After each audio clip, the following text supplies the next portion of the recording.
যে সালাতুত তাসবিহ নিয়মটা বা নামাজ পড়ানোর জন্য, কিন্তু এখানে পড়বে যে আপনাদের সবাই যদি পড়েন তাহলে আপনাদের ইমাম সাহেব আছে, আপনারা ইমাম সাহেব পড়তে পারবে। নিয়মটা আমি বলে দিচ্ছি। প্রথম রাকাতে যখন আমরা নিয়ত করার পরে, হ্যাঁ, এটা হচ্ছে সালাতুত তাসবিহ, এটা 4 রাকাত নামাজ বিশিষ্ট। কয় রাকাত নামাজ? 4 রাকাত নামাজ।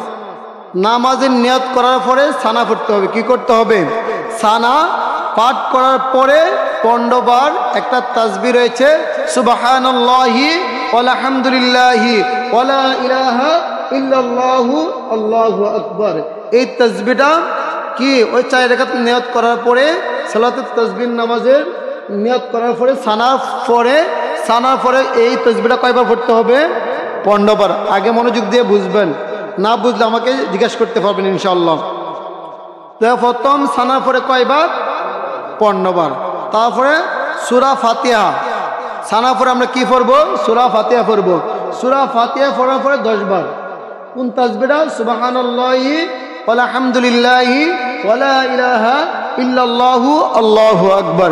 এই তাসবিহটা কয়বার? 10 বার। সূরা ফাতিহার পড়ার পরে তারপরে রুকুতে গিয়ে 10 বার। রুকুতে গিয়ে কয়বার? 10 বার। তারপরে রুকু হতে দাঁড়া, সামি আল্লাহু লিমান হামিদা বলে আমরা যে দাঁড়াই, দাঁড়ানো অবস্থায় কয়বার পড়তে হবে? 10 বার। হিসাব করবেন, 10 10 20, আর এখান থেকে প্রথম 15 35। তারপরে প্রথম সিজদা আমরা তাসবিহ পড়ার পরে সুবহান রাব্বিল আলা। সিজদা কয়টা? 2টা। প্রথম সিজদার পরে আমরা 10 বার কি করতে হবে? তাসবিহটা পড়তে হবে। আসেন তখন 2 সিজদার মাঝখানে প্রথম সিজদা দেওয়ার পরে তাসবিহটা পড়ার পরে আমরা কি করব? হ্যাঁ, বসবো। বসার সময় আরো 10 বার তাসবিহটা। দ্বিতীয় সিজদায় আবার শেষ করে কয়বার? 10 বার। তো কয়বার হয়েছে? এখানে হইতেছে 10 10 20 40 60 75 বার। ঠিক কিনা? এক রাকাতে কয়বার? 75 বার। এভাবে এই নিয়ম অনুযায়ী আপনারা 300 বার তাসবিহটা পড়তে হবে। এখন এটা দেয়াল খেয়াল মনোযোগ ঠিক রাখতে হবে। একবার যদি ছুটে যায় নামাজ শেষ। কি একবার যদি ছুটে যায়, আপনি মনে করবেন এই প্রথম রাকাতে যদি আমার সঠিক হয় আর বাকি 3 রাকাতে ধারাবাহিক আদায় করতে পারবো। আপনার মনে আসেনি? সানার পরে 15 বার, সানার পরে 15 বার। তারপর সূরা ফাতিহার পরে 10 বার। রুকু হতে দাঁড়ানো, হ্যাঁ, প্রথম সিজদায়, দ্বিতীয় সিজদায়, সিজদার মাঝখানে আবার দ্বিতীয় সিজদায় কয়বার হয়েছে? 75 বার।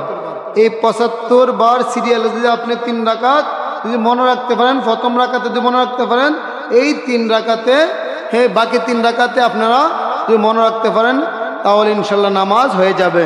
এটা আসলে আমার নবী করিম সাল্লাল্লাহু আলাইহি ওয়াসাল্লাম উৎসাহ দিয়েছেন, আমার উম্মতেরা তোমরা সালাতুত তাসবিহ নামাজ দিনে একবার পড়ো। দিনে একবার যদি না পারো সপ্তাহে একবার পড়ো।